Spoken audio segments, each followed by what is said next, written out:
हाँ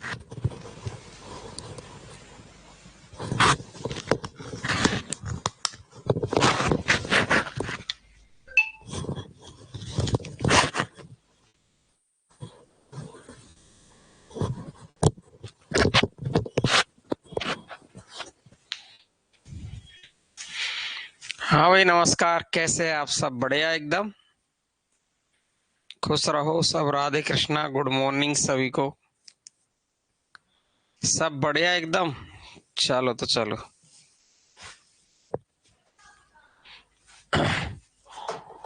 देखो, आज अपन का है संस्मरण और रेखा चित्र, है ना भाई।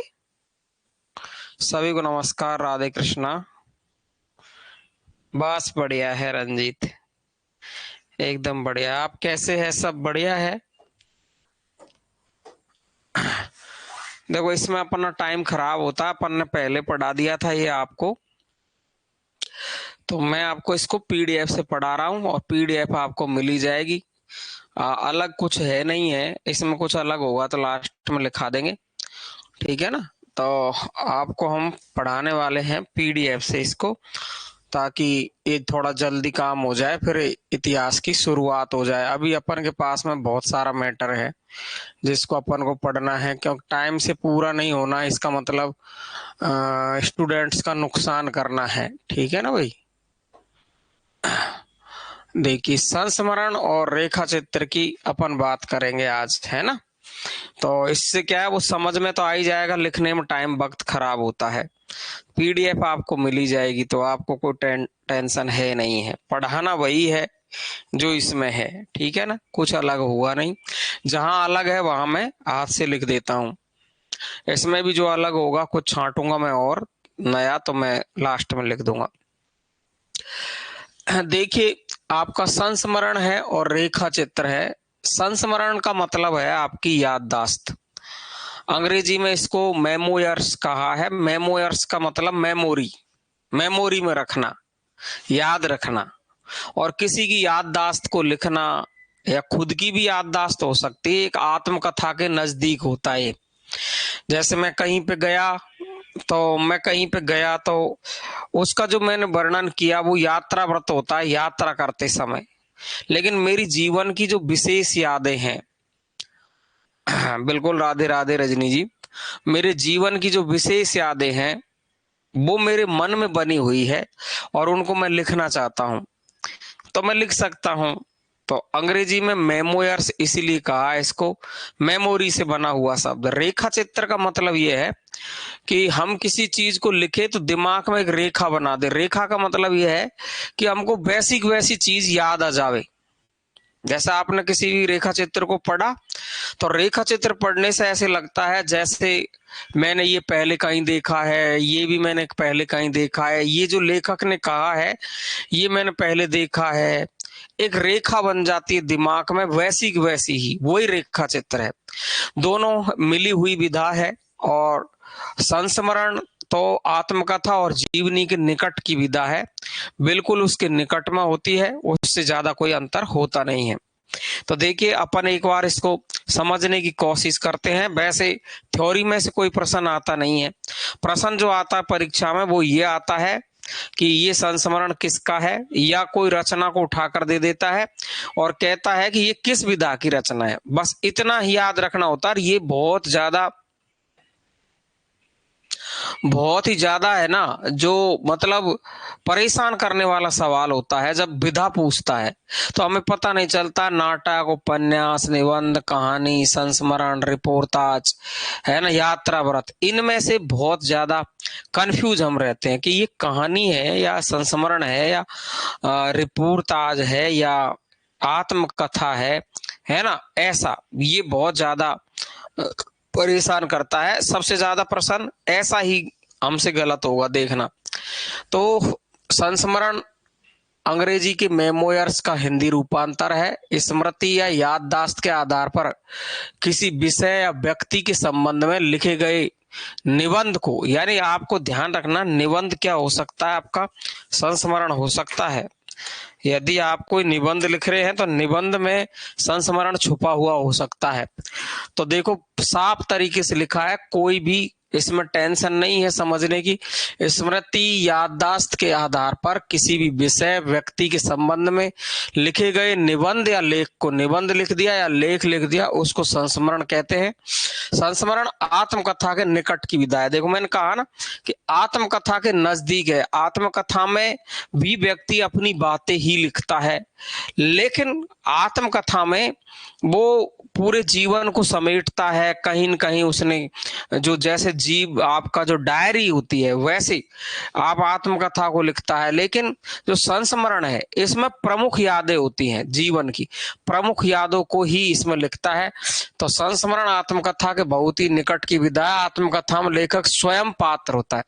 आत्मकथा में लेखक है वो खुद पात्र होता है, यानी खुद को ही पात्र बनाता है, और संस्मरण में प्रमुखता अन्य पात्र रहते हैं। देखो ये प्रमुख अंतर है। आत्मकथा में लिखूंगा मेरी, तो मैं खुद ही पात्र रहूंगा, मैं ही जो कहूंगा, मैं जो बातें करूंगा सारी बातें मैं ही करूंगा। लेकिन संस्मरण है, इसमें हमें कोई दूसरा व्यक्ति मिला था मान लो जीवन में, और उसकी याददाश्त भी हमको लिखनी है ना, उसकी याददाश्त भी हमको लिखनी है। तो वो पात्र बन गया कि नहीं बन गया, जिसकी याद है। अब तुम्हारे जीवन में एक अनेक याद तो होगी, मुझे पता है। ऐसा कोई व्यक्ति नहीं बचा हुआ, मुश्किल से, पता नहीं भगवान किसी को बचा देता है तो वो बहुत बड़ी बात होती है। मेरा मानना तो यह है कि कोई बचता नहीं है इस चीज से। तो एक अनेक व्यक्ति जीवन में मिलता है, लड़के को लड़की मिलती है और लड़की को लड़की भी मिलती है। जैसे महादेवी वर्मा को सुभद्रा मिली थी, कई सारी बातें आप देख सकते हैं। लड़के को लड़की मिलती है, या लड़की को लड़का मिलता है, या लड़का लड़का मिलता है, या लड़की लड़की मिलती है, तो उसके जीवन की एक याददाश्त बनी रहती है। तो वो आपका जो रेखा चित्र है, उसमें रेखा चित्र में उसकी याददाश्त को भी हम लिखते हैं, तो वो एक रेखा बन जाती है। तो यही बात होती है। तो जीवन में कोई व्यक्ति तो मिलता है अच्छा, जो जीवन बना जाता है, और कोई व्यक्ति मिलता है बुरा, जो जीवन को खत्म कर जाता है। तो रामचंद्र शुक्ल ने एक बहुत सारी जगह पर रचनाएं भी ऐसी लिखी है। रामचंद्र शुक्ल ने लिखा है कि अच्छा दोस्त मिलना बहुत मुश्किल है, और मुश्किल है, ढूंढना भी मुश्किल है। मिलता नहीं है इस दुनिया में, सिर्फ स्वार्थ के लिए व्यक्ति जुड़ता है। मेरा स्वार्थ आपसे क्या है इसके लिए मैं आपसे बात करूंगा। आपकी सुंदरता को देख करके, आपका सौंदर्य कैसा है, आपकी भाषा कैसी है, या आप में कोई कला छुपी हुई है, या आप बहुत पैसे वाले हैं, मतलब कोई न कोई ऐसी बात होगी जिससे मैं लुभा करके आपसे बात करूंगा। ये मुश्किल काम है, राधा और कृष्ण की तरह प्रेम करना, निस्वार्थ प्रेम करना, ये बहुत मुश्किल, मतलब ना के बराबर है। तो कहीं ना कहीं होता है, किसी ने डीपी देख ली, चाहे किसी और की लगा रखी हो, किसी लड़की की या लड़के की, क्या क्यूट लड़का है, क्या क्यूट लड़की है, और हम उस पर मोहित हो जाते हैं, यार इससे तो एक बार बात करनी चाहिए, इसमें कितने सारे गुण भरे हैं, ऐसा व्यक्ति मेरे जीवन में होता तो मैं क्या करता, मैं क्या करती, ऐसा दिमाग में घूमता है, और हम धीरे से पागल हो जाते हैं और चट से उसी लाइन में चल देते हैं। तो ये जीवन की एक कमी है। अगर व्यक्ति इससे बचता है, इस चीज से, यानी अपनी इंद्रियों पर कंट्रोल रखता है, तो वह व्यक्ति जीवन के उच्च शिखर पर पहुंच जाता है धीरे धीरे धीरे धीरे, और उसके जीवन में ऐसे लोगों की, ऐसे व्यक्तियों की लाइन लग जाती है। कितने उसके चहेते हो जाते हैं, कितने उसको चाहने वाले हो जाते हैं। लेकिन जब व्यक्ति इस लाइन पर चलता है तो वो कुछ नहीं कर पाता है। जैसे एक अध्यापक है, एक बहुत अच्छा अध्यापक है, जो सब स्टूडेंट्स के हित में सोचता है, सबके बारे में सोचता है, अपने स्वार्थ को दूर रख करके पढ़ाता है अपने मन से। तो कहीं ना कहीं एक और एक दिन स्टूडेंट को स्वीकार करना पड़ता है कि ये सच में ही ईमानदार बंदा है, और फिर उसके फैन होने लगते हैं लोग, उसको चाहने वाले की संख्या बढ़ती है। जैसे मैं पहले चला था, धीरे धीरे धीरे धीरे मैंने छोटे छोटे से वीडियो, 15-15 मिनट के वीडियो डालने लगे थे, तो बहुत लोगों ने ये कहा कि सर एक बार लाइव आओ, सर एक बार लाइव आओ। मैं ऑफलाइन में पढ़ाना ही पसंद करता था, लाइव आओ लाइव आओ। जब मैं पहली लाइव आई तो मेरे 550 व्यक्ति एक साथ में जुड़े थे, और कितने राज्यों के जुड़े थे, अलग अलग राज्यों के सब।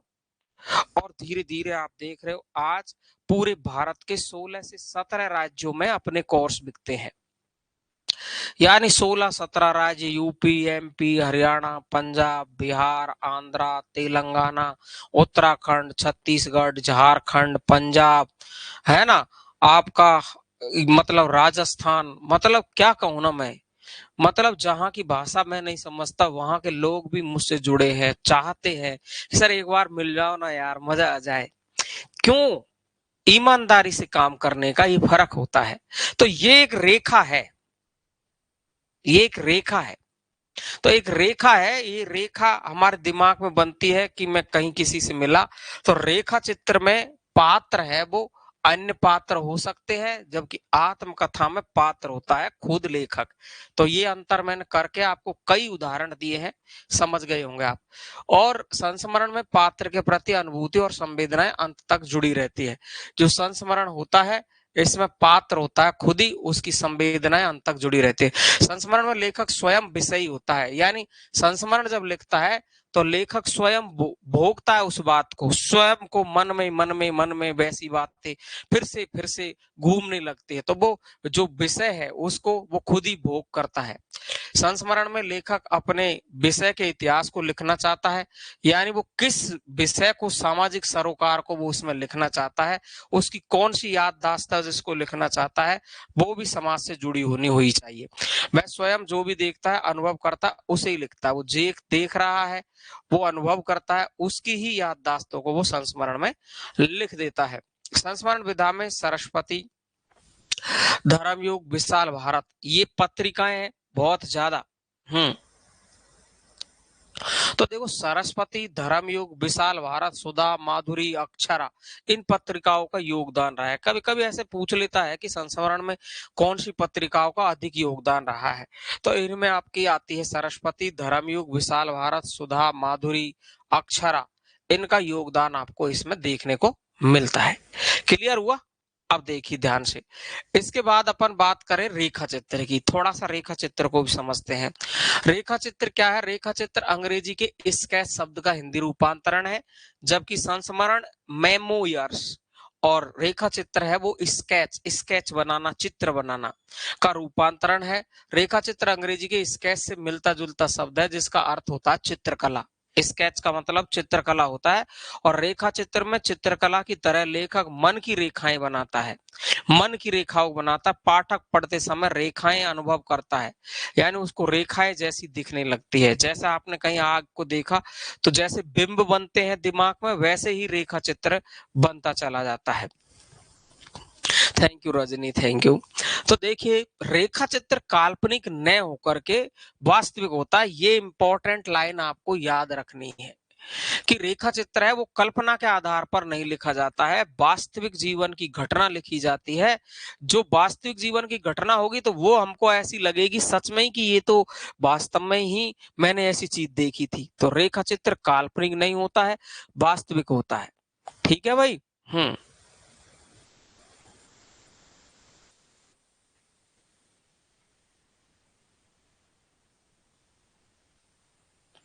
हाँ अंजू, वो पुरानी एक वीडियो पड़ी थी काव्य शास्त्र की। हाँ, पुरानी में, जब दुनिया में कोई नहीं था, ऐसा ऑनलाइन की दुनिया में, तब मैं आ गया था, लेकिन मैंने काम करना शुरू नहीं किया। आज मैं काम करता तो मेरे मिलियन में सब्सक्राइबर होते। लेकिन अब यूं कहते हैं कि जब ईश्वर जब बताता है, जब दिमाग लगाता है, ईश्वर जब तक नहीं चाहता तब तक वो काम नहीं हो सकता। तो जब उसने चाहा तब ये काम चालू हुआ, नहीं अगर मैं उस वक्त से पढ़ाता होता तो आज लाखों लोग तो ऐसे ही जुड़ जाते।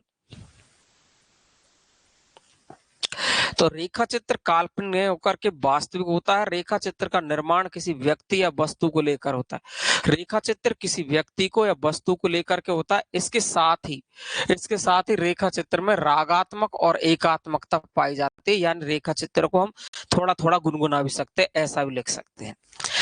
डॉक्टर नगेंद्र लिखते हैं कि जब चित्रकला का यह शब्द साहित्य में आया, जब चित्रकला का यह शब्द कौन, रेखा चित्र साहित्य में आया, तो इसकी परिभाषा भी स्वतः ही इसके साथ आ गई। रेखा चित्र ऐसी रचना के लिए प्रयुक्त होने लगा जिसमें रेखाएं हो परंतु मूर्त रूप नहीं हो, मतलब केवल रेखा रेखा ही बनती है, उसकी मूर्ति नहीं होती है।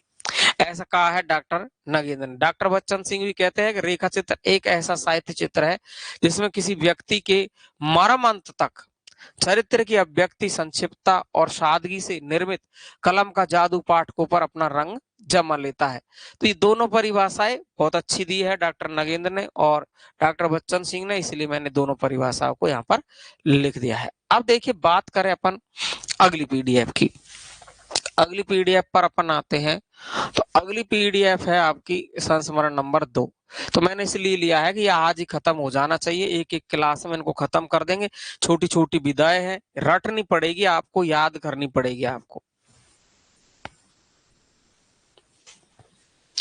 देखिए संस्मरण में और रेखा चित्र में दोनों में अंतर क्या है, तो थोड़ा थोड़ा कभी कभी बाई चांस अगर कोई प्रश्न पूछ ले तो हमें थोड़ा सा इसमें अंतर भी याद रख लेना चाहिए। क्यों रख लेना चाहिए? क्योंकि कभी कभी बाई चांस वो पूछ लेता है दोनों में अंतर।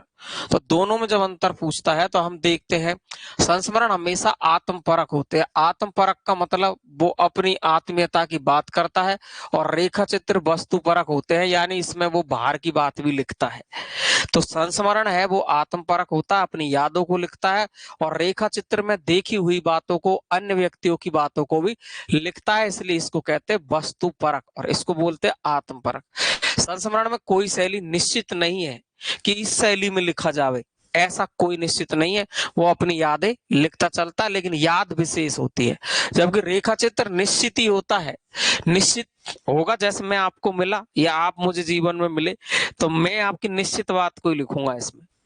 आपकी जगह मैं आपकी प्रियंका से मिला हूं तो इसका मतलब मैं प्रियंका नाम नहीं लिखूंगा, बहुत तो प्रिया लिख दूंगा उसकी जगह पर, लेकिन बात उसमें निश्चित ही लिखूंगा, जो होगी वो ही। तो रेखा चित्र निश्चित होता है और संस्मरण की कोई भी शैली नहीं होती। संस्मरण महापुरुषों के अंतरंग की झांकी प्रस्तुत करता है। जबकि आपने देखा होगा जीवनी में भी महापुरुषों का वर्णन होता है ना, और संस्मरण में भी महापुरुषों के अंतरंग की बात अपन लिख सकते हैं। संस्मरण में याद में कोई महापुरुष की याद को भी अपन जोड़ सकते हैं, जबकि रेखा चित्र सामान्य मनुष्यों को भी अमर कर देता है। ये रेखा चित्र है, इसमें सामान्य मनुष्य, मैंने कहा कि मेरा किसी से मिलना हुआ तो वो मैं सामान्य मनुष्य की तो बात कर रहा हूँ, कोई महान पुरुष नहीं है जिससे मैं मिल रहा हूँ। तो ये सामान्य पुरुष को भी महान कर देता है। लेकिन संस्मरण में यदि लिखनी है आपको कोई बात, तो आपको कोई न कोई ऐसी विशेष याद लिखनी पड़ेगी। जैसे आप किसी महान व्यक्तित्व से मिले और उससे आपके जीवन में चार चांद लग गए और आपका जीवन सुधर गया, आपके जीवन में नई रोशनी आ गई। आप किसी अध्यापक से मिले, उससे पढ़कर आपकी नौकरी लग गई, तो मुझे पता है चाहे आप ऊपर से भूल जाए लेकिन अंतर्मन एक अनेक दिन फिर याद करेगा कि अगर वो सर नहीं होते ना तो मेरा ये काम नहीं होता। तो कहीं ना कहीं या किसी गुरु से मिले या किसी संत से मिले तो आपके मन में बार बार कि बाबा के आशीर्वाद से मैं ये काम में कर पाया। तो संस्मरण महापुरुषों के अंतरंग की झांकी को प्रस्तुत करता है, जबकि ये सामान्य मनुष्य को भी अमर कर देता है। कौन? रेखा से। संस्मरण विवरणात्मक होते हैं, यानी हम संस्मरण में विवरण लिख सकते हैं हमारे जीवन का, जबकि रेखा चित्र रेखात्मक होते हैं, इसमें केवल रेखाएं ही बनती है। संस्मरण में लेखक का व्यक्तित्व है वो सामने आता है कि तू तेरे जीवन में ईमानदार रहा है, चोर रहा है, बदमाश रहा है।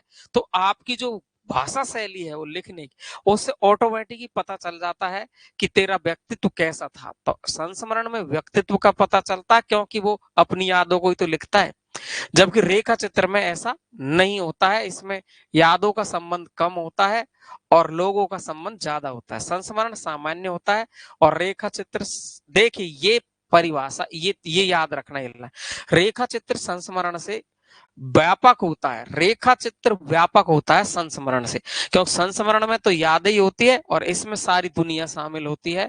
तो व्यापक कौन हुआ? रेखा चित्र। ये नॉर्मल सी यादें जो आपकी इसकी ये अंतर है, इसको अपन याद रखेंगे। संस्मरण रेखा चित्रों की गोद में बैठ सकता है, क्योंकि व्यापक कौन होता है? रेखा चित्र। तो ये वाली बात भी आपको एक बार पूछ ली गई थी कि संस्मरण रेखा चित्र की गोद में संस्मरण बैठता है या संस्मरण की गोद में रेखा चित्र। तो रेखा चित्र बड़ा होता है तो रेखा चित्र की गोद में कौन बैठेगा? संस्मरण। क्लियर है? जबकि रेखा चित्र संस्मरण के दायरे में नहीं आता है, रेखा चित्र संस्मरण के दायरे से ही दूर होता है। हालांकि दोनों मिली हुई सी एक विधा है। रेखा चित्र सामान्य मनुष्य ही नहीं, जबकि पर जीव जंतु है, पशु पक्षी है, इनको भी अमर करता है रेखा चित्र। सामान्य मनुष्य के साथ वो जीव जंतुओं की बात आप लिख सकते हैं, जैसे महादेवी वर्मा ने आपके जीव जंतु, गिलहरी, आपका नेवला, गाय, उन पर देखो कितने बढ़िया बढ़िया संस्मरण रेखा चित्र लिखे, कितना मजा आता है उनको पढ़ने में। है गिलहरी उसकी दीवार, उसकी झल्लर पर चढ़ जाती थी, फिर उतरती थी, उसकी कंधों पर बैठती थी, है ना। उसका नेवला है ना, गिल्लू, बिल्कुल मेरा परिवार। तो क्या मजा ना आता है उसको पढ़ने में, मजा आ जाता है। तो मनुष्य ही नहीं, जीव जंतु, पशु पक्षी आदि को भी अमर कर देता है, जैसे महादेव वर्मा द्वारा लिखे गए रेखा चित्र। ये मेरा परिवार में पशु पक्षियों को वर्णन आपको देखने को मिलता है। कथन दिया बनारसी दास चतुर्वेदी ने, ये दोनों का मतलब कौन कौन है, वो संस्मरण और रेखा चित्र एक दूसरे के घनिष्ठ संबंधित है। कई बार यह पता लगाना कठिन हो जाता है कि एक ही सीमा दूसरे से कहां तक मिलती है और कहां अलग हो जाती है। ये कहा है कि दोनों मिले हुए से ही होते हैं, ज्यादा अंतर इसमें नहीं होता है। डॉक्टर पदम सिंह शर्मा है, पदम सिंह शर्मा का पूरा नाम पदम सिंह शर्मा कमलेश है, जो तुलनात्मक समालोचना के जनक माने जाते हैं। बिहारी और शादी पर इन्होंने सबसे पहली लिखी है तुलनात्मक समालोचना। तो इन्होंने कहा है कि वैसे न तो कोई संस्मरण रेखा चित्र बिना पूरा होता है, यानी दोनों मिले हुए होते हैं, और न ही कोई रेखा चित्र बिना संस्मरण के पूरा होता है। आनुपातिक दृष्टि से व्यक्तिता और तटस्थ देखकर यह निर्णय किया जाता है कि कोई रचना संस्मरण है या रेखा चित्र। कोई अनुपात को देखकर ही हम लगा सकते हैं, बाकी दोनों को मिली हुई चीज बताइए। तो शायद मेरे हिसाब से ये बनारसी दास चतुर्वेदी और ये पदम सिंह शर्मा को थोड़ा सा ध्यान रखेंगे, बाई चांस आपको कथन पूछता है तो इसमें पदम सिंह शर्मा का कथन थोड़ा ज्यादा मोस्ट है। वैसे न तो कोई संस्मरण रेखा चित्र के बिना पूरा होता, न कोई रेखा चित्र संस्मरण के बिना पूरा होता, यहाँ तक ही पूछता है वो। आनुपातिक दृष्टि से ही व्यक्तित्व और तटस्थता को देखकर यह निर्णय किया जा सकता है कि कोई रचना संस्मरण या रेखा चित्र। तो ये थोड़ा सटीक बैठता है, यहां से ये सवाल आपका बन सकता है कथनों में। अब देखिए ध्यान से आगे चले अपन, तो प्रमुख संस्मरण विशेष ध्यान रखने योग्य बात है, इनमें मैंने बिल्कुल छांट छांट के आपको हर बात को अलग किया है ताकि आप इसमें गलती नहीं कर सके। संस्मरण और रेखा चित्र के प्रवर्तक कौन है, तो देखिए संस्मरण और रेखा चित्र तुलनात्मक समालोचना के प्रवर्तक तो है ही ये आदमी तुलनात्मक, इसलिए तो मैंने कहा है कि इसकी परिभाषा इंपॉर्टेंट बनती है पदम सिंह शर्मा कमलेश की। तो संस्मरण और रेखा चित्रों के प्रवर्तक कौन है, तो पदम सिंह शर्मा कमलेश है। और ये इंपॉर्टेंट बात ध्यान रखें, तुलनात्मक समालोचना तो सबको याद है, लेकिन संस्मरण और रेखा चित्र के प्रवर्तक बहुत कम लोगों को पता है। पदम सिंह शर्मा के रेखा चित्र पदम पराग में यह है, या पदम पराग में और संस्मरण प्रबंध मंजरी में संग्रहित है। यानी इन्होंने जो रेखा चित्र लिखा है उसका नाम है पदम पराग। कौन सा है, पदम पराग। सबसे पहला संस्मरण रेखा चित्र है पदम पराग, और संस्मरणों में सबसे पहले इन्होंने लिखा प्रबंध मंजरी। तो प्रबंध मंजरी इनका संस्मरणों का संग्रह है, और रेखा चित्र संग्रह है वो कौन सा है आपका, पदम पराग। क्लियर है, तो जनक समझ में आ गया, पदम सिंह शर्मा कमलेश, पदम पराग और संस्मरण प्रबंध मंजरी है। हिंदी का प्रथम रेखा चित्र कौन सा है। अब तुम कहोगे सर प्रवर्तक तो आपके पदम सिंह शर्मा है, लेकिन पहला रेखा चित्र बोलती प्रतिमा क्यों है, ये सवाल आपका बनता है कि सर ये पदम पराग ही क्यों नहीं हुआ पहला आपका रेखा चित्र। तो देखिए पदम पराग में रेखा चित्र के गुण मिलते हैं, मुख्य रूप से रेखा चित्र नहीं है। लेकिन जनक का मतलब ये होता है कि जो थोड़ा बहुत शुरुआत करता है, समझ में आई। तो इन्होंने क्या की, शुरुआत की थी पदम पराग से, इसीलिए इनको क्या माना जाता है, प्रवर्तक। और हिंदी का पहला रेखा चित्र माना जाता है बोलती प्रतिमा श्री राम शर्मा का, 1937 में लिखा है। जो पहली पहली बात होती है तो उनको हमें उसकी डेट के साथ याद रखना चाहिए।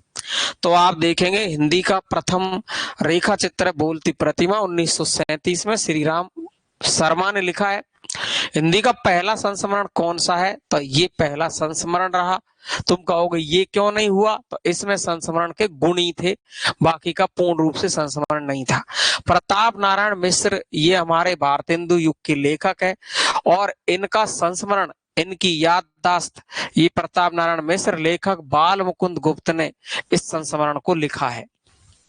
किसने लिखा है, तो प्रताप नारायण मिश्र की इनको याद आई बाल मुकुंद गुप्त को, तो इन्होंने प्रताप नारायण मिश्र की यादों को लिखा। तो देख रहे हो आप, प्रताप नारायण मिश्र पहला संस्मरण है, बोलती प्रतिमा पहला रेखा चित्र। हिंदी का प्रथम रेखा चित्र संग्रह है। देखो ये रेखा चित्र है और यहाँ एक शब्द जोड़ा है संग्रह, तो संग्रह में पदम पराग हो गया, ये संग्रह रहा पदम पराग। ये देखो संग्रहित है, इसका मतलब ये संग्रह के रूप में है, यानी जो रेखा चित्र हुए इधर उधर के उनको इकट्ठ किया और इसमें लिख दिया, तो संग्रह है वो आपका पदम पराग है, जबकि पहला रेखा चित्र बोलती प्रतिमा है। प्रथम संस्मरण प्रताप नारायण मिश्र है। संपूर्ण अंकों में संस्मरण साहित्य प्रकाशित करने वाली पत्रिका है, जिसने पूरे अंकों में संस्मरण को प्रकाशित किया वो पत्रिका है सारिका। सारिका पत्रिका के बाद में जाकर के कमलेश्वर भी इसके संपादक रहे हैं, लेकिन पहले संपादक याद रखेंगे अवध नारायण मुदगल, ये ध्यान रखेंगे। बाद में सारिका पत्रिका को किसने चलाया, कमलेश्वर ने, आपको ध्यान हो तो आप ध्यान रखेंगे संपूर्ण अंकों में संस्मरण साहित्य प्रकाशित करने वाली पत्रिका है वो सारिका पत्रिका है ना। अवध नारायण मुदगल इसके संपादक थे उस टाइम। सामान्य की प्रतिष्ठा होती है, ये दोनों वेरी मोस्ट है। ये सवाल अगर पूछ लेता है ना तो मैं कहता हूं कि 99% स्टूडेंट इसका उत्तर गलत देंगे।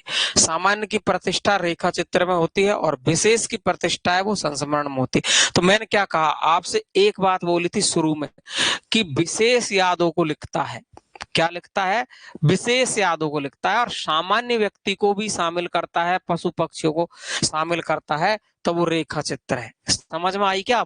अब तो ये याद रह जाएगा, शायद गलती नहीं होगी।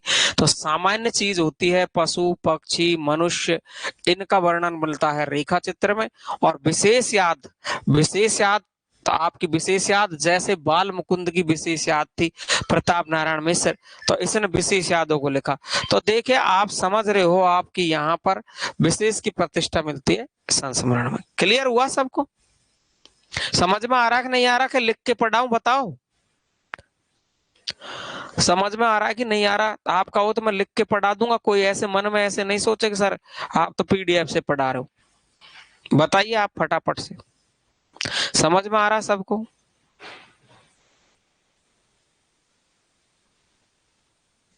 ठीक है ना? इससे अपना समय बचता है, पीडीएफ आपको मिली जाती है। पढ़ाऊंगा वही मैं जो ये इसमें लिख रहा वही मैं आपको आगे जाके पढ़ाऊंगा। आ रहा है? Very good, thank you,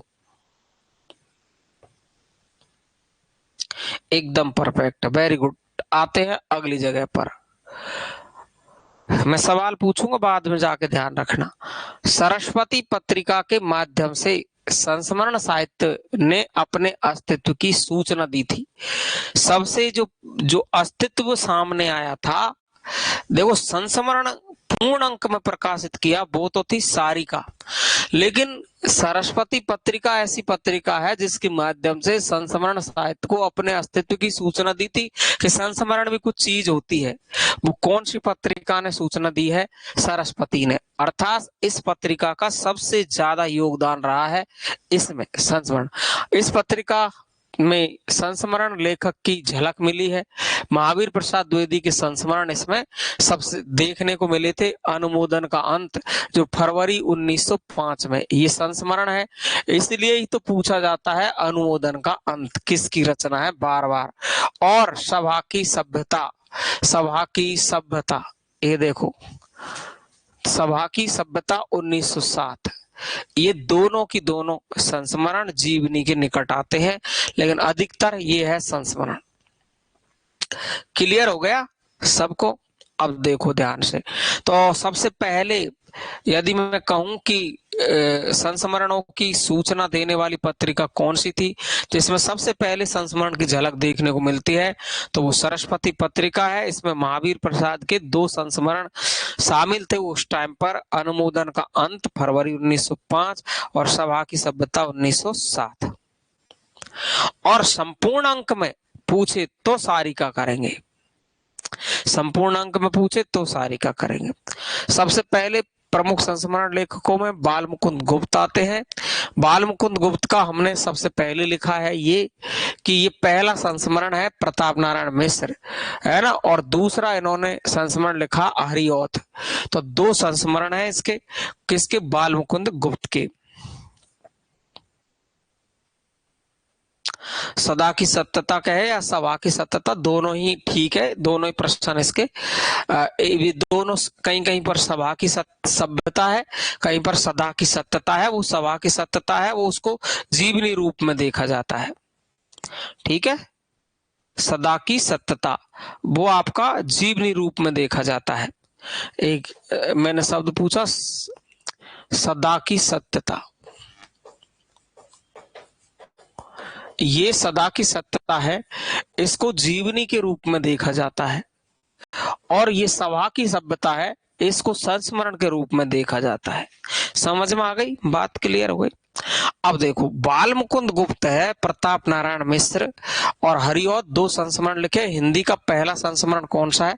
Pratap Narayan Mishra है। बाल मुकुंद गुप्त ने हरिऔध के संस्मरण लिखे हैं। यह एक पुस्तक के रूप में पहला प्रकाशित संस्मरण, पुस्तक के रूप में, यदि पुस्तक के रूप में पहला संस्मरण आया तो वह कौन है? हरिऔध। और हिंदी का पहला संस्मरण कौन है? तो प्रताप नारायण मिश्र।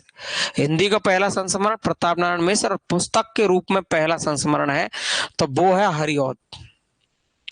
पदम सिंह शर्मा का पदम पराग 1929 से संस्मरण रेखा चित्र विधा की सफल शुरुआत मानी जाती है। सफल शुरुआत कहां से मानते हैं? सफल शुरुआत, सफल शब्द का प्रयोग करें तो अपन करेंगे पदम सिंह शर्मा कृत पदम पराग। ये रेखा चित्र संस्मरणों का, रेखा चित्र का एक संग्रह है पदम सिंह की पदम पराग, ठीक है ना, ये संग्रह है। संस्मरण रेखा चित्र विधा की सफल शुरुआत मानी जाती है। आगे चलते हैं अपन।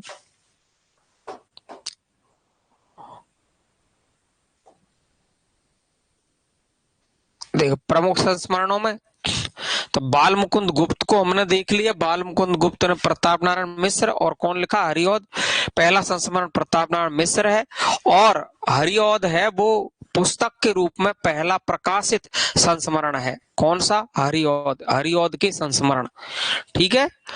तो और जो सफल शुरुआत मानेंगे वो पदम पराग से इसकी शुरुआत मानते हैं। ये वीडियो 2 घंटे बाद ही आपको ऐप पर मिलेगा, 2 घंटे बाद अपने आप ही आ जाता है। अब देखिए श्री राम शर्मा की बात करें अपन। श्री राम शर्मा तो इनका पहला संस्मरण है बोलती प्रतिमा है। हिंदी का पहला रेखा चित्र है बोलती प्रतिमा। हिंदी का पहला रेखा चित्र है वो कौन सा? बोलती प्रतिमा 1937। सन 42 के संस्मरण भी पूछा जाता है तो 42 की बात लिखी है, 48 में लिखी है। तो देखो ये तो रेखा चित्र है 37 वाला और ये संस्मरण है सन 42 के संस्मरण, इसलिए हम साथ साथ में लेके चलते हैं। तो बोलती प्रतिमा और सन 42 ये दोनों ही इंपॉर्टेंट है भाई, याद रखना। बोलती प्रतिमा हिंदी का पहला रेखा चित्र है और सन 42 के संस्मरण 1948 में लिखा संस्मरण है। अन्य रेखा चित्रों में श्री राम शर्मा के जंगल के जीव और ये जीते कैसे है। तो आप नॉर्मली याद रख लो जंगल के जीव जीते कैसे हैं, है ना, जंगल में रहने वाले जीव है वो जीते कैसे हैं। क्लियर हुई? अब देखो महादेव वर्मा पर जब सवाल पूछा जाता है ना तो हमको रेखा चित्र और संस्मरण में अंतर पता नहीं चलता है। इनका देखो महादेव वर्मा की बात है तो अतीत के चलचित्र, स्मृति की रेखाएं, पथ के साथी और मेरा परिवार। अब इसमें संस्मरण कहाँ होगा? अपन मन से दिमाग से सोचेंगे। चलचित्र रेखा बना रहा है, ये चलचित्र का मतलब रेखा बनाएगा, चित्र का मतलब रेखा बनाएगा। स्केच चलचित्र और रेखा से रेखा पता चल रहा है, मतलब 2 तो रेखा चित्र क्लियर हो ही गए हैं। और मेरा परिवार है, इसमें पशु पक्षियों का वर्णन है। तो क्या किया अपन ने, पहले याद किया कि पशु पक्षियों का सामान्य चीज का वर्णन किस में मिलता है, रेखा चित्र में। मतलब हमको यहाँ ये बहुत बड़ी गलती होती है कि महादेव वर्मा का संस्मरण कौन सा है। तो देखो ये रेखा चित्र रहा, ये रेखा चित्र रहा, ये रेखा चित्र रहा, और इसमें पथ के साथियों की याद लिखी है, पथ के साथियों की याद लिखी है, इसलिए पथ के साथी है आपका कौन सा, संस्मरण। क्लियर है। अब इसमें इस याददाश्त में ये सवाल भी कई बार पूछ लिया जाता है कि इसमें याददाश्त में कौन कौन है, साथ ही साहित्यकार लेखकों का वर्णन है। इसमें अधिकतर जो सवाल पूछता है इन तीन पर पूछता है। इसमें 11 व्यक्ति शामिल है इसमें, पथ के साथी में कितने हैं, 11। कितने हैं, 11 है, और 11 शामिल है। तो आपको ध्यान रखेंगे उन 11 में से 3 की बात ज्यादा पूछता है, रविन्द्रनाथ टैगोर, निराला और सुभद्रा कुमारी चौहान। इनका वर्णन इन्होंने ज्यादा किया है, प्रमुखता पर 3 को रखा है इन्होंने, रविन्द्रनाथ टैगोर की याद, निराला की याद और सुभद्रा कुमारी चौहान की याद लिखी है महादेव वर्मा ने। ठीक है, टोटल इसके साथ ही है 11 इसमें, और इनमें से 3 पर ज्यादा सवाल पूछता, रविन्द्रनाथ टैगोर, निराला, सुभद्रा पर। तो साथी साहित्यकार लेखकों का वर्णन है पथ के साथी में। तो अतीत के चलचित्र, स्मृति की रेखा, पथ के साथी, मेरा परिवार, एक क्रम इनका कभी कभी पूछता है, 41, 43, 56, 72, 41, 43, 56, 72, 41, 43, 56, 72। अतीत की स्मृति में पथ पर था मेरा परिवार। ये मैंने ट्रिक लिखी है, जिसको जैसे याद होता है वो याद कर सकता है। इनका क्रम, अतीत की स्मृति में पथ पर था मेरा परिवार, अतीत की स्मृति में पथ पर था मेरा परिवार, अतीत की स्मृति में पथ पर था मेरा परिवार, 41, 43, 56, 72, 41, 43, 56, 72। मोबाइल नंबर याद रख लो, मोबाइल नंबर याद रख लो, 41, 43, 56, 72। याद रख लोगे मोबाइल नंबर 41, 43, 56, 72। किसके मोबाइल नंबर है, महादेव वर्मा के। तुम्हारे नंबर तो खूब याद रख लेते हो, तो महादेव वर्मा के मोबाइल नंबर भी याद रख लो, 41, 43, 56, 72, 41, 43, 56, 72। ये इसके मोबाइल नंबर है महादेव वर्मा के।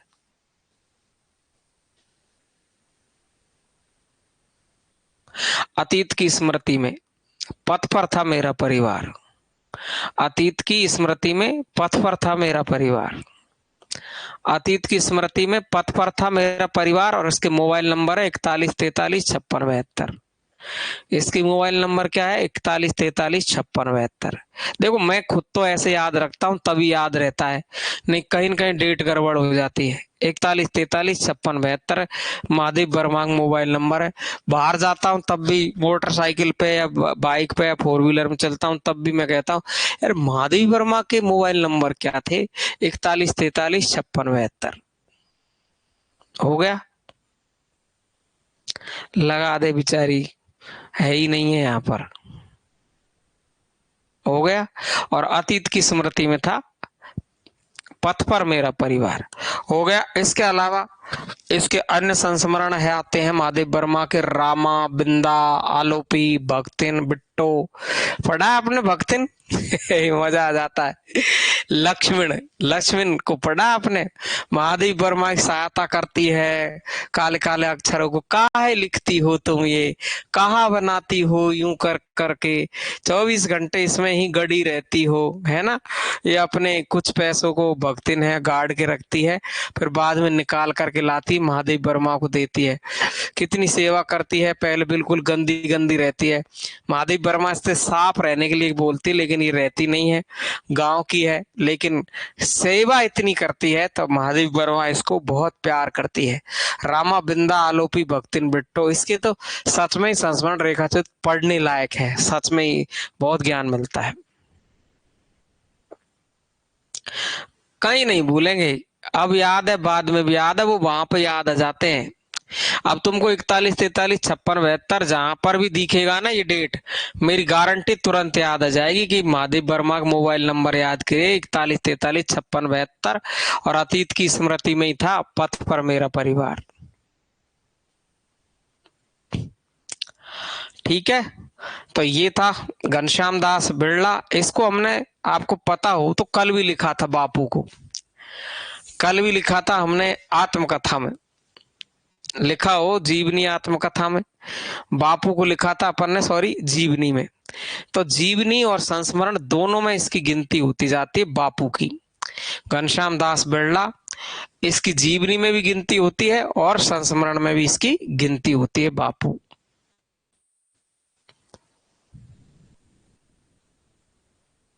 बस, तो जिसको सपने आने लग गए सफलता पर पहुंच गए आदमी। पढ़ाई के सपने जिसको आने लग गए सफलता पर पहुंच गया, और लाला लालियों के सपने जिसको आने लग गए वो अपने रास्ते से उतर गया नीचे। लाला लालियों के सपने आने आते हैं, लेकिन क्या करे, जब युवा अवस्था होती व्यक्ति की तो वो सपने भी आते हैं, लेकिन उनको थोड़ा सा साइड में रखना चाहिए अपन को। पहले अपना जीवन बनाए, फिर वही सपने बचते हैं हमारे पास, और बचता भी क्या है। वहां भी ससुराल में जाकर के फिर वही लड़ाई झगड़ा, 2-3 महीने तो बाबू बाबू सोना बाबू, है ना, ये रहता है। और 3-4 महीने बाद, अरे यार कहीं दूर चले यार, कोई शांति मिल जाए थोड़ी सी, है ना। 6-7-8 महीने, साल 2 साल बाद तो बिल्कुल जहर सा घुलने लगता है, फिर दूर रहने की सोचता है व्यक्ति। लड़की ऐसे सोचती है तो 2 महीने मेरी माँ के रुक आऊं, मजा आ जाए मुझको, तो मेरा दिमाग एकदम सही हो जाए, है ना। लड़का सोचता है यार कहीं घूमे आऊं 15-20 दिन के लिए, या ये यहाँ से चली जाए बस, फिर देखो मजा आ जाए जिंदगी का। ऐसे तो आप देख रहे हो, तो वही बात है। तो देखिए, तो बापू 1940 में संस्मरण भी है और जीवनी भी है। क्लियर हो गया। अगला देखिए, संस्मरण रेखा चित्र के उन्नयन में हंस पत्रिका का प्रमुख योगदान रहा है।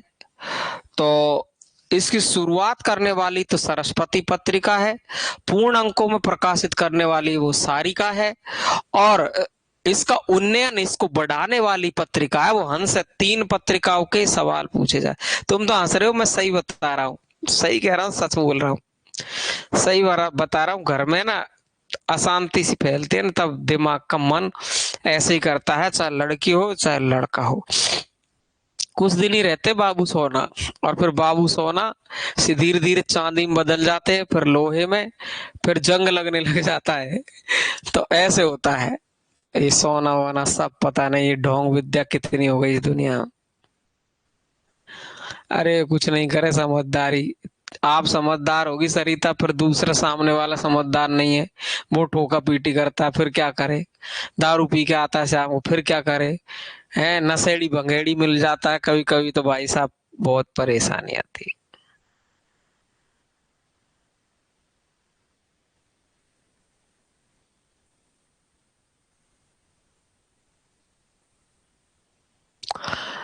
तो संस्मरण रेखा चित्र के उन्नयन में हंस पत्रिका का प्रमुख योगदान रहा। ध्यान रखेंगे, मैं 3 बात बोल रहा हूं। संस्मरण रेखा चित्र की जो शुरुआत सबसे पहले मिली देखने को, कि भाई, तो देख रहे हो तुम, तो आपको पता चलेगा सरस्वती पत्रिका, और फिर आपको पता चलेगा कि पूर्ण अंक में प्रकाशित करने वाली पत्रिका है वो सारिका है, और फिर अपन से पूछेगा कि इसको उन्नयन शिखर तक ले जाने वाली पत्रिका कौन सी है, तो वो है हंस। इसलिए 3 पत्रिका प्रमुख रूप से याद रखेंगे। मार्च 1939 में हंस पत्रिका में रेखा चित्र विशेषांक प्रकाशित हुआ था। 37 में हंस पत्रिका के संपादक कौन थे, श्रीपत राय। उस टाइम पर हंस पत्रिका का संपादक कौन है, श्रीपत राय। संपूर्ण अंकों में रेखाचित्र प्रकाशित करने वाली पत्रिका है वो कौन है, सारिका अवध नारायण। क्लियर हुआ। बनारसी दास चतुर्वेदी। अच्छा, मैं बोलता हूं तो तुमको ऐसे लगता होगा, हाँ यार सच में अपने साथ ऐसा ही होता है ना। क्या करे यार, जिंदगी भी क्या है, समझ में नहीं आती कुछ। प्रभु पता नहीं क्या बनाता है। बनारसी दास चतुर्वेदी, कई कई का जोड़ा सेट नहीं होता है ना। कोई काला है तो कोई गोरा है, कोई लंबा है कोई छोटा है, मेरी इसी तरह, है ना। किसी का मन अच्छा है, किसी का मन अच्छा नहीं है, कोई लड़ोकड़ा है कोई बिल्कुल सीधा साधा है। बहुत मुश्किल से वो जोड़ी मिलती है जिसमें दोनों में समानताएं अधिक हो। मुश्किल काम। चलो अपनी जगह पर आते हैं, क्यों उन यादों में घूमते हैं। बनारसी दास चतुर्वेदी की बात करें हम तो हमारे आराध्य हमारे आराध्य संस्मरण रेखा चित्र नाम से ही इन्होंने रेखा चित्र लिखा, संस्मरण नाम से इन्होंने संस्मरण लिखा, इसलिए मोस्ट है। समझ रहे आप बात?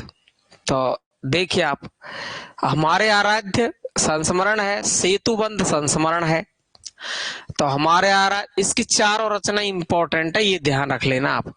हमारे आराध्य संस्मरण है, रेखा चित्रीय, संस्मरण संस्मरण, दोनों नाम से ही लिख दिया उसने।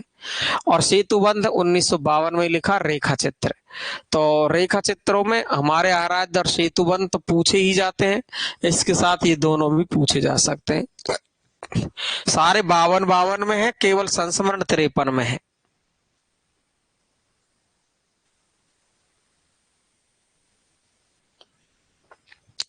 क्लियर है? रामनरेश त्रिपाठी, इसका संस्मरण है 30 दिन मालवीय जी के साथ। और मैं कहता हूं कि बहुत भयंकर वाला इसको पूछता है। 30 दिन मालवीय जी के साथ रहे, ये संस्मरण है। रघुवीर सिंह, शेष स्मृतियां रघुवीर सिंह। और शिव पूजन साहब, बेदिन बेलोग, ये देखो ये भी काफी पूछता है। तो 30 दिन मालवीय जी के साथ कौन रहे? रामनरेश त्रिपाठी।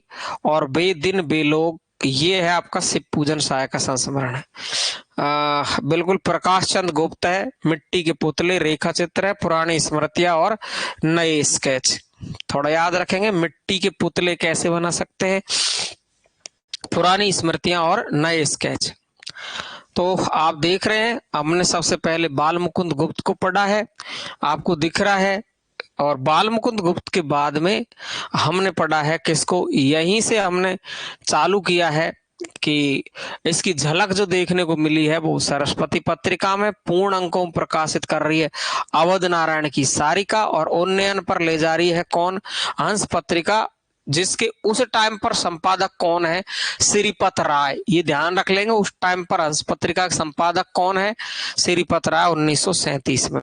तो अपन ने पढ़ना बाल मुकुंद गुप्त से चालू किया है। बाल मुकुंद गुप्त का प्रताप नारायण मिश्र पहला संस्मरण, हरिऔध, ये पुस्तक के रूप में लिखित पहला संस्मरण है। पदम सिंह शर्मा है, इस संस्मरण रेखा चित्र की जो सफल शुरुआत है वो पदम सिंह शर्मा से मानी जाती है। पदम पराग है इनका रेखा चित्र संग्रह है। अगला देखेंगे, श्री राम शर्मा, बोलती प्रतिमा, हिंदी का पहला रेखा चित्र, सन 42 के संस्मरण, ये संस्मरण ही है। अन्य रेखा चित्रों में जंगल के जीव जीते कैसे हैं। महादेव वर्मा को हमने पूर्ण तरीके से रट लिया है। घनश्याम दास बिरला का बापू जीवनी और संस्मरण दोनों है। इसके बाद उन्नयन पर ले जाने वाली पत्रिका है वो हंस है, इस टाइम पर संपादक इसके श्रीपत राय है। संपूर्ण अंकों में रेखा चित्र प्रकाशित करने वाली पत्रिका है वो सारिका है। बनारसी दास चतुर्वेदी हमारे आराध्य और सेतुबंध है, रेखा चित्र और संस्मरण नाम से इन्होंने अपने रेखा चित्र संस्मरण लिखे। रामनरेश त्रिपाठी 30 दिन मालवीय जी के साथ रहे हैं, जो कि मालवीय जी की याद लिखी है, इसलिए संस्मरण है। रघुवीर साय ने शेष स्मृति, अब तुम पता ही चल जाएगा। देखो मालवीय जी के साथ किस विधा की रचना है, तो हम ऐसे याद रखेंगे कि भाई मालवीय जी की यादों को लिखा है, यादों को लिखा है तो संस्मरण है। स्मृत, शेष स्मृतियां रघुवीर साय का, तो स्मृति मतलब याद और याद मतलब संस्मरण। बेदिन बेलोक, अब देखो बेदिन बेलोक किसकी याद लिखी है? लोगों की याद लिखी है। शिव पूजन सायन है तो संस्मरण है, पता ही चल रहा है। मिट्टी के पुतले, अब देखो इसमें कोई याद नहीं लिख रहा, कोई याद नहीं आ रही। मिट्टी के पुतलों की रेखा बनी हुई देखी थी उसने, मिट्टी के पुतलों की क्या बनी हुई थी? रेखा बनी थी। ऐसे मिट्टी के पुतले होते हैं, ऐसी मूर्ति बनती है, तो अपने आप में क्या बन गया? रेखा चित्र। ऐसे दिमाग लगा करके काम करना। पुरानी स्मृतियां और नए स्केच, इसमें नाम लिख दिया नए स्केच, स्केच का मतलब रेखा चित्र, तो ये रेखा चित्र हो गया। हो गया ना। ऐसे अपन को कुछ और कुछ तुक्का लगा करके याद रखना है। राम वृक्ष बेनीपुरी, इसकी रचनाएं तो बहुत है ना।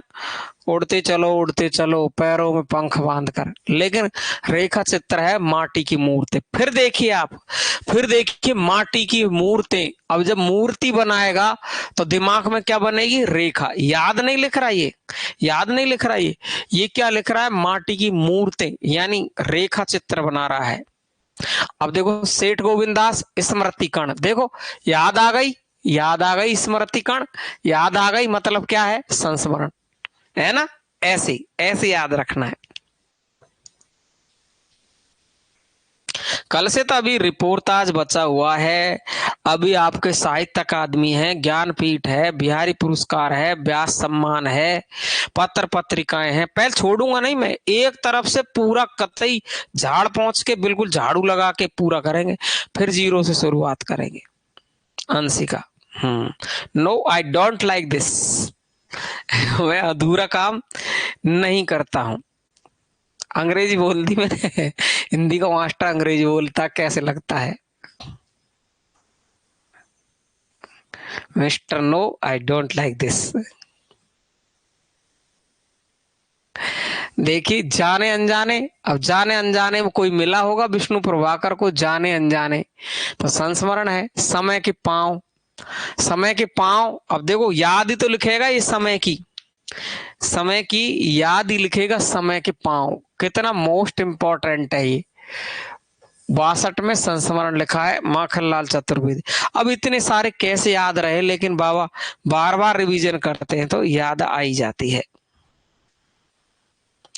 प्रेमानंद जैसे, मेरी इच्छा है यार सेवांश, प्रेमानंद जी से तो मिलूंगा मैं एक बार, मन कर रहा मेरा भी। सच में ईमानदार व्यक्तित्व है उसका, संतों से कुछ अलग ही है वो। माखनलाल चतुर्वेदी, समय के पांव, और जगदीश चंद्र माथुर 10 तस्वीरें, ये संस्मरण है। काका कालेलकर, देखो हिमालय की यात्रा लिखी अपन ने जीवनी में, लेकिन गांधी जी, गांधी संस्मरण विचार, तो यह संस्मरण से पता चल रहा है। रामधारी सिंह दिनकर, संस्मरण और श्रद्धांजलि, ये पूछता है संस्मरण और श्रद्धांजलि, तो संस्मरण ही लिख रहा है उसमें नाम। एपीजे अब्दुल कलाम, भारत 2020 और नवनिर्माण की रूपरेखा, तो अब्दुल कलाम ने लिखा है भारत की मूल क्षमताएं। केदारनाथ सिंह, कब्रिस्तान में पंचायत, बहुत ज्यादा मोस्ट है, कब्रिस्तान में पंचायत। देखो जाने अनजाने, देखो ये बहुत ज्यादा इंपॉर्टेंट है। ये आपकी माटी की मूर्ति इंपॉर्टेंट है, ये मोस्ट है आपका। इसके अलावा आप देखेंगे तो संस्मरण और श्रद्धांजलि रामधारी सिंह दिनकर, केदारनाथ सिंह का कब्रिस्तान में पंचायत कर रहे हैं। वाह हो जय हो केदार जी महाराज, कब्रिस्तान में पंचायत चल रही है इनकी 2003 में। अतर सिंह, अरे अतर सिंह तो यार पहला ही नाम देख रहा हूं मैं, शायद पहली बार पढ़ने आए हैं आप, या रिकॉर्डेड पढ़ते हैं, या पहला भी कोर्स लिया आपने? वाह, पहले मेरा एक साथी रहा था, मेरे साथ में काम किया था अतर सिंह ने, नाम याद आ गया उसका, अतर का। मैं उसको अतरा बोला करता था, मेरा जूनियर रहता था वो। मैं जब कंपनियों में काम करता था पोस्टर वोस्टर चिपकाने का, तो वो मेरा जूनियर रहता था, तो मैं कहता अतर सिंह चल इधर लगा पोस्टर, अतरा कहता था मैं उसको। Very good. तो कब्रिस्तान में पंचायत, केदारनाथ सिंह, कब्रिस्तान में पंचायत। श्रीलाल शुक्ल, कुछ जमीन कुछ हवा में चले हैं श्रीलाल शुक्ल। अब ये तो श्री लाल है तो कुछ जमीन पर और कुछ हवा में ही चलेंगे, लाल है तो। कितने निडर है केदारनाथ है, केदार भगवान की जय हो, कब्रिस्तान में पंचायत करी अंदर जाके। और लक्ष्मी नारायण सुधांशु, व्यक्तित्व की झांकियां, कन्हैयालाल मिश्र प्रभाकर, ऑलमोस्ट लगा रखा है, देख लो ये मतलब ऑलमोस्ट। सॉरी, भूले हुए चेहरे, चारों की चारों जहर है, चारों की चारों। आएगा भाई साहब परीक्षा में, इसमें से आता है। भूले हुए चेहरे, जिंदगी मुस्कुराई, माटी हो गई सोना, दीप जले और शंख बजे। वाह मजेदार। देखो आपको पता है कि भूले हुए चेहरे हैं, तो नाम से पता चल रहा है कि चेहरों को भूल रहा है, याद कर रहा है, तो संस्मरण है। जिंदगी मुस्कुराई तो जिंदगी की यादों को लिख रहा है। देखो आप कैसे याद रहता है, जिंदगी की यादों को लिख रहा है, तो जिंदगी की बात लिख रहा है, तो संस्मरण है। संस्मरण है, लेकिन माटी हो गई सोना, इसमें तो कोई याददाश्त नहीं है। माटी सोना कैसे हुई वो रेखा चित्र लिखा उन्होंने। माटी हो गई सोना और दीप जले और शंख बजे। ये कहीं आरती की दीपक जल रही है और शंख बज रहे हैं, उसकी रेखा को वैसे वैसे ही लिख दिया है। तो भूले हुए चेहरे, जिंदगी मुस्कुराई, माटी हो गई सोना, दीप जले, शंख बजे। डेट याद नहीं रहे तो नाम और विधा याद रख लेनी है। भूले हुए चेहरे, जिंदगी मुस्कुराई, माटी हो गई सोना, दीप जले और शंख बजे।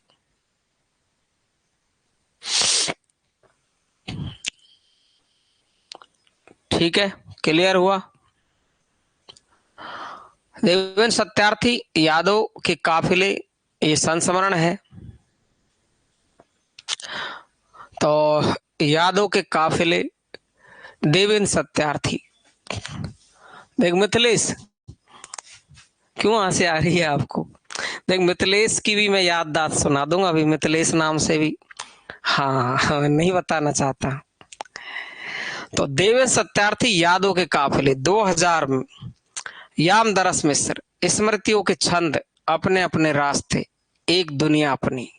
रामदरस स्मृतियों के छंद, अपने अपने रास्ते पर जाओ और एक दुनिया अपनी। तो दुनिया की बात लिखेगा, याद लिखेगा। स्मृतियों से स्मृति याद आ रही है, अपने अपने रास्ते पर गए हैं, यही याद आए उसकी, रामदरस मिश्र की। क्लियर है?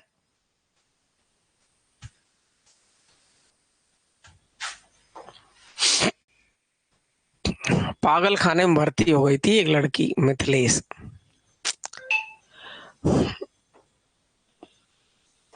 मैं जब एक कोचिंग में पढ़ाया करता था, छोटा सा बालक जैसा लगता था, लेकिन पढ़ाता तब पूरे रोल में पढ़ाता था। तो देखो, रविंद्र कालिया आजकल तो टीचर बन गई है वो। तो देखिए, रविंद्र कालिया सृजन के सहयात्री, देखो कितना ज्यादा पूछता है इसको, रविंद्र कालिया को। मतलब झेर मोस्ट झेर, झेर है झेर, सृजन के सहयात्री। सृजन के सहयात्री, तो रविंद्र कालिया सृजन के सहयात्री। राजेंद्र यादव वे देवता नहीं है, तो वे देवता नहीं है ऐसी याद कर रहे। राजेंद्र यादव वे देवता नहीं है, सृजन के सहयात्री रविंद्र कालिया। जय हो कालिया तेरी, सृजन के सहयात्री। रविंद्र कालिया सृजन के सहयात्री। सृजन के सहयात्री 1996 में लिखा है, संस्मरण। राजेंद्र यादव वे देवता नहीं, संस्मरण है। पद्मा सचदेव अमराई, देखो ये इंपॉर्टेंट है, ये पेज आपका, ये पेज पूरा पूरा जहर तरीके से लिखा हुआ है। रविंद्र कालिया सृजन के सहयात्री और राजेंद्र यादव वे देवता नहीं, और पद्मा सचदेव अमराई। अमराई जानते किसको कहते हैं आप? कौन बताएगा आप में से अमराई किसको कहते हैं? जल्दी बताओ, देखा अमराई किसको कहते हैं? 3 साल से, अरे वेरी गुड अतर।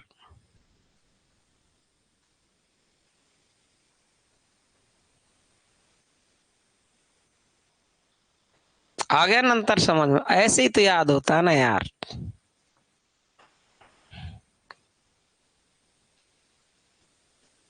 अमराई,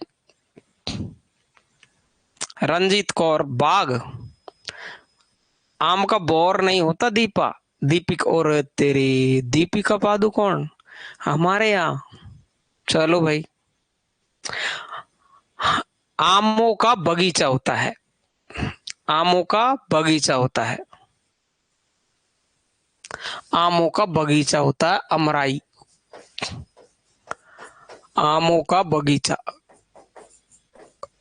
आमों का बगीचा होता है, आमों का बगीचा रसाल जिसको कहते हैं, रसदार होता है। तो अमराई पद्मा सचदेव और विश्वनाथ त्रिपाठी तिवारी है एक नाव के यात्री। एक नाव के यात्री विश्वनाथ त्रिपाठी नहीं है, इस बात को ध्यान रख लेना, कहीं त्रिपाठी कर दे। विश्वनाथ प्रसाद तिवारी है, त्रिपाठी नहीं है। एक नाव के यात्री। अब देखो यात्रियों की बात करेगा तो तुमको पता है, यात्रियों की बात करेगा तो याद करेगा, याद करेगा मतलब संस्मरण। दूधनाथ सिंह लौट आओ धार। ओ भाई साहब, कितना भयंकर पूछता है इसको, लौट आओ धार को। संस्मरण है लौट आओ धार, यानी पिछली धार, पिछली कोई जीवन में कोई घटना घटी है उसके बारे में लिखा है। वो याददाश्त को लिखा है कि लौट आओ वो पिछले दिन मुझे। ये पिछले दिन कहाँ से लौटते हैं यार, मुश्किल काम है। लौट आओ धार। तो ये देखो, आपको इसको याद कैसे रखना है, कोई टंटाई नहीं इसमें। तो धार आ गई और दूध की आ गई। धार किसकी निकलती है, दूध की, तो बस दूध की धार आ गई, लौट आओ धार। नरेश मेहता प्रदक्षिणा अपने समय की। ये नरेश, अब तुम जानते हो इसको याद कैसे करोगे। नरेश है, नरेश का मतलब राजा, तो राजा तो घूमता ही रहता है, प्रदक्षिणा करता ही रहता है। प्रदक्षिणा अपने समय की। विद्यानिवास मिश्र चिड़िया रैन बसेरा। वाह भाई साहब, कितना पूछता है इसको भी, क्या कहूं मैं। विद्यानिवास, तो देखो आपको कैसे याद रखना है इसको, मैं कैसे याद रखता हूं, मैं तो ऐसे याद रखता हूं भाई। निवास, निवास कौन करेगी, चिड़िया कहां पर बसेरा करेगी, निवास करेगी बसेरा करेगी, है ना। चिड़िया बसेरा करेगी, निवास करेगी। चिड़िया निवास करेगी, बसेरा करेगी, चिड़िया रैन बसेरा। विद्यानिवास मिश्र। बस थोड़ा सा तुक्का ही तो चार्ज है और वो याद हो जाता है। 2002 में लिखा है संस्मरण। काशीनाथ सिंह काशी का 80, तो काशी से तो काशी पता ही चल रहा है, काशी का 80। और घर का जोगी जोगना अनगांव का सिद्ध। घर का जोगी जोगना, काशी आछे दिन पाछे गए, आछे दिन पाछे गए।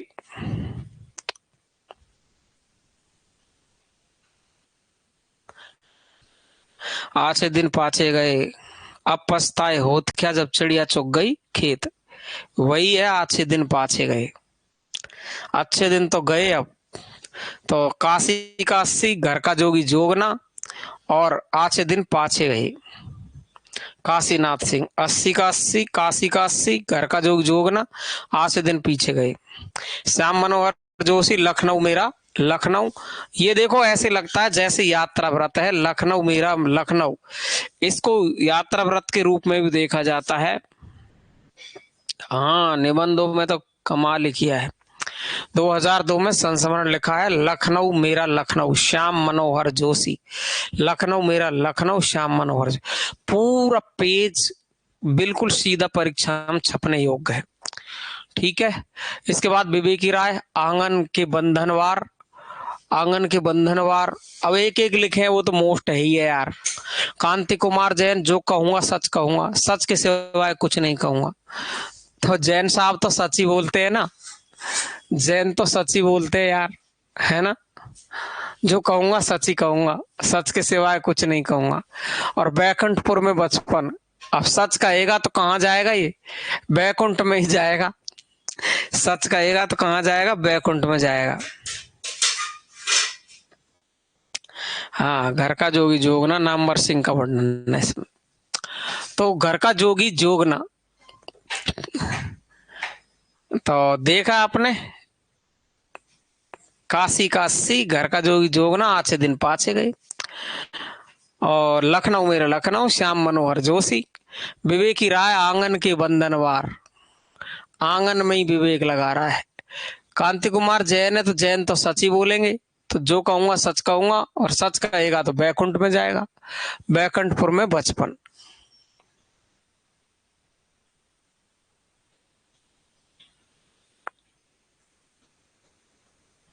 बस तो सासू माँ को याद रख ले कांति, जो कहेगी वो सच कहती है क्या वो, और बैकुंठ में जाएगी। कांति ने तुझे कब मिलेगी शांति? तभी मिलेगी, तब सच कहेगी। जो कहूंगा सच कहूंगा। और बैकुंठपुर में बचपन, कालातीत, मुद्रा राक्षस, निर्मला जैन। देखो, दिल्ली शहर दर शहर, दिल्ली शहर दर शहर 2009 में। क्या हो गया? कुछ यादें कुछ बातें अमरकांत। ओ हो, इसकी तो बात ही अमर रह गई है। कुछ याद और कुछ बात अमर रह गई है अमरकांत। कुछ यादें कुछ बातें अमर रह गई है अमरकांत। ममता कालिया और रविंद्र कालिया। चलो रविंद्र कालिया का संस्मरण बताओ फटाफट से, मैंने पढ़ाया आपको। ममता कालिया आ गई है तो रविंद्र कालिया बताओ। कितने शहरों में कितनी बार, कितनी नावों में कितनी बार, और कितने शहरों में कितनी बार। ये देखो आप, कितनी नावों में कितनी बार।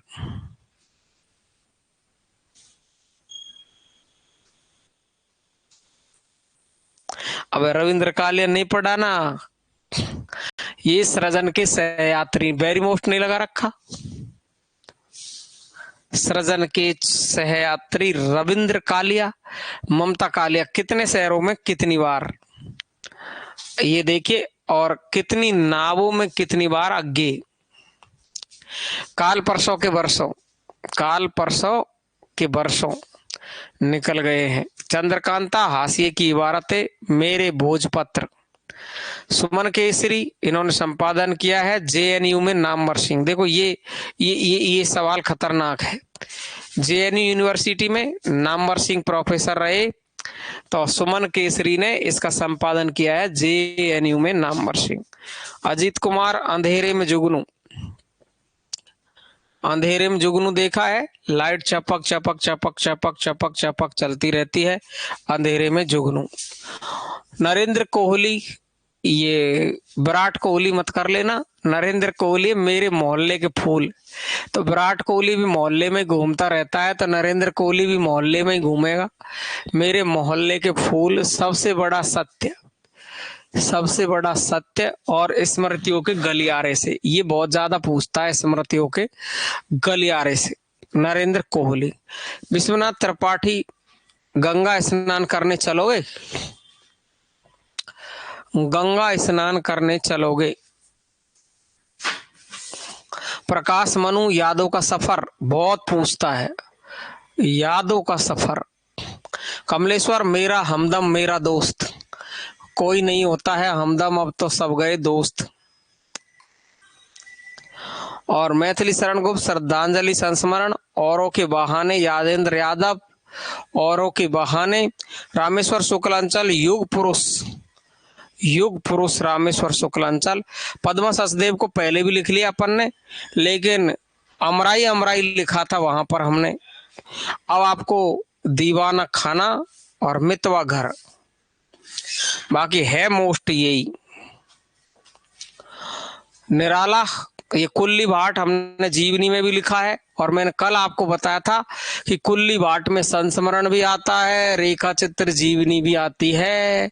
कुल्ली भाट तीनों का मिक्स है।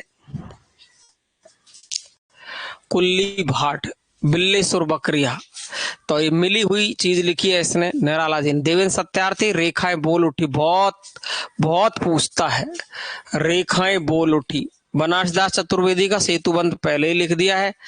आगे आगे का देखो, स्मृति लेखा, इंपॉर्टेंट है ये। स्मृति लेखा आगे का, स्मृति लेखा। कमल किशोर गोयन का हजारी प्रसाद द्विवेदी कुछ संस्मरण। डॉक्टर नगेंद्र, चेतना के बिंब, कतई जहर में गिनती है चेतना के बिंब की, डॉक्टर नगेंद्र, और ये संस्मरण माना जाता है चेतना के बिंब। ओम थानवी, अपने अपने अज्ञे, ये भी पूछता है ओम थानवी। मोहन राकेश, समय सारथी, और रामविलास शर्मा, पंचरत्न। पंचरत्न और वन तुलसी की गंध तो है ही, मतलब है तो है ही, very very most. Phanishwar Nath Renuka. इसके बाद में अमृत राय, जिनकी यादें हमेशा रहेगी। ये देखिए, गजब का ही सवाल है, जिनकी यादें हमेशा रहेगी। सप्तपर्णी, गिरिराज किशोर। विष्णुकांत शास्त्री, सुदिया उस चंदन वन की, कतई शानदार वाला सवाल है। सुदिया उस चंदन वन की, विष्णुकांत शास्त्री। पर साथ साथ चल रही याद। शैलेश मटियानी लेखक की हैसियत, राहुल सांकृत्यायन, तीनों इंपॉर्टेंट है, तीनों। बचपन की स्मृतियां जिनका मैं कृतज्ञ हूं, मेरे असहयोगी साथी, तीनों के तीनों। राहुल सांकृत्यायन, बचपन की स्मृति जिनका मैं कृतज्ञ हूं, मेरे असहयोगी साथी, और राम कुमार वर्मा, संस्मरणों के सुमन। ये थे आपके प्रमुख क्या संस्मरण रेखा चित्र। क्लियर है सबको? देखो, पढ़ना आपको पड़ेगा 2-3 बार। जब आप पढ़ दोगे तो मैं जानता हूं कि मोस्ट आपको सब याद हो जाएंगे। हाँ, पढ़ाएंगे, सब पढ़ाएंगे, पूरा ही पढ़ाएंगे ऐसे ही।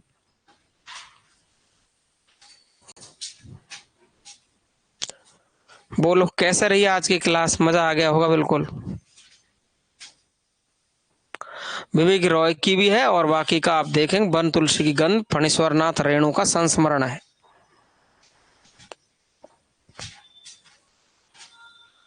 और देखो, एक ही दिन में हो गया, यही अपन की 4 दिन में होता है। 4 क्लास लगानी पड़ती इसकी, जब जाके ये होता।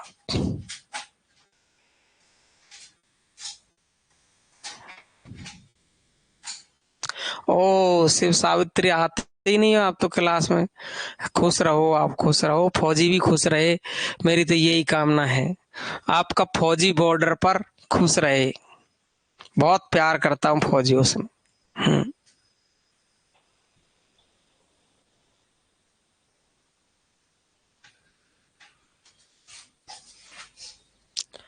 ऐसे ही चले अब आगे वाली क्लासों में।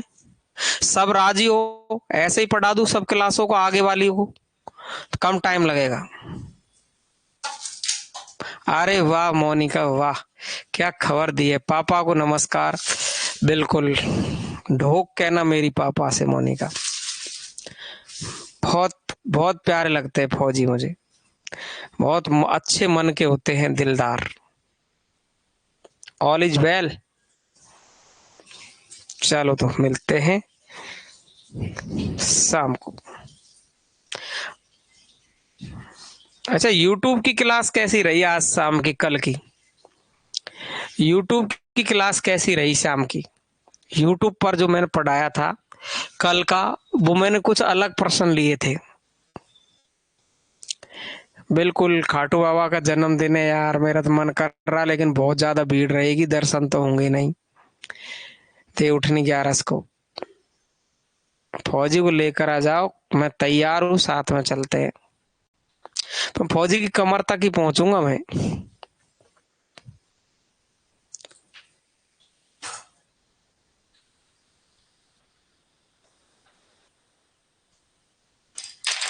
चलो तो